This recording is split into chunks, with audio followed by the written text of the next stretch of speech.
আমাদের নির্বাচিত সরকারের অঙ্গীকার ছিল যে আমরা কমিউটার ট্রেন সেইটাকে প্রসারিত করতে চাই এবং বেশ কিছু জায়গায় সংযুক্ত করতে চাই ঢাকার সাথে যাতায়াত, বিশেষ করে ঢাকা থেকে 2 থেকে 2.5 ঘন্টার মধ্যে যাতায়াত করে ঢাকার বাইরের লোক ঢাকাতে আসবে এবং একই দিনে ঢাকার কাজ শেষ করে সেটা ব্যবসা হোক, জব হোক, আবার সে তার গন্তব্যে ফিরে যেতে পারবে। তো সেইটার অংশ হিসাবে আজকে আমরা উদ্বোধন করতে চলেছি দক্ষিণ অঞ্চলের সাথে সাথে। এই ট্রেনটিতে 8টি কোচ আছে, সম্ভবত 609 জনের মতো যাত্রী যাতায়াত 1200, আর স্ট্যান্ডিং যদি আমরা ধরি 1200 উপর যাতায়াত করতে পারবে। আমরা এটার কোচের সংখ্যা আরও বাড়ালে আমার ধারণা হচ্ছে যে প্রায় এখানে 1,500 থেকে 1,000 সিটিং, 1,500 সিটিং, আরও ধরো 1,500 মতো মানুষ যাতায়াত। এটাতে যেটা হবে ঢাকার প্রতি চাপ এটা কমবে এবং ঢাকার সাথে তার কাছাকাছি অঞ্চলের মানুষের যোগাযোগটা বিস্তৃত হবে। তো সেই প্রক্রিয়ার অংশ হিসেবে আজকে আমরা এটা উদ্বোধন করছি। আজকে যাচ্ছে ঢাকা থেকে দক্ষিণ অঞ্চল, সর্বশেষ প্রায় গোপালগঞ্জ পর্যন্ত যাবে।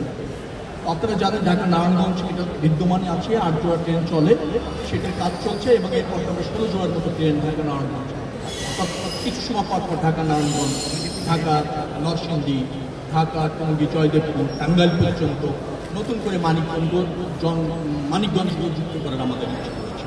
অর্থাৎ ঢাকার আশপাশে এটাতে যদি যাবেন 8টা স্টেশনে থামবে, তার মানে হচ্ছে যে ওই অঞ্চলের মানুষ ঢাকায় আসতে পারছে এবং একই দিনে ঢাকা থেকে কাজ সেরে চলে যাওয়ার একটা সুযোগ পাচ্ছে। এটা যোগাযোগ ব্যবস্থার আমূল যে পরিবর্তন এবং ডিসেন্ট্রালাইজেশনের যে চেষ্টা তারই একটা অংশ। এবং আমরা চাই এই কমিউনিটি ট্রেন যেটা চালু হলো যাত্রীরা তার সাথে থাকবে এবং যাত্রীরা একটা মনোরম পরিবেশে যাতায়াতের সুযোগ পাবে। বেশ কিছু প্রতিবন্ধকতা আছে, যে লাইনটি আছে আপনারা জানেন যে দীর্ঘদিন আগ থেকে প্রায় পর্যাপ্ত সংখ্যক কোচ এবং লোকোমোটিভ না থেকে চালানো যাচ্ছিল না। আমাদের লোকোমোটিভ এবং কোচ আসছে, আমার ধারণা হচ্ছে যে যাত্রীর যে চাহিদা আছে, যে চাপ আছে, সেই অনুপাতে আমরা পর্যায়ক্রমে কোচ লোকোমোটিভ যুক্ত করে একটা মনোরম পরিবেশে ট্রেন যাত্রা নিশ্চিত করতে পারব। তো সেটা আজকে শুভ সূচনা হলো এবং আমরা এই কাজকে প্রসারিত করবার জন্য, দ্রুততম সময় করবার জন্য রেল মন্ত্রণালয়ে যারা দায়িত্বপ্রাপ্ত আছেন তারা সার্বক্ষণিক কাজ করছেন। স্টার্টিং কমিউনিটি ট্রেন আমরা তো করছি, চালাচ্ছি, তার মধ্যে এই রুটটা নতুন, নিশ্চয়ই যেখানে সমস্যা তৈরি হবে এবং স্মুথ যাতায়াতের ক্ষেত্রে কোনো অন্তরায় যদি তৈরি হয়, সার্বক্ষণিক রেল বিভাগের কর্মকর্তারা সচেষ্ট আছেন।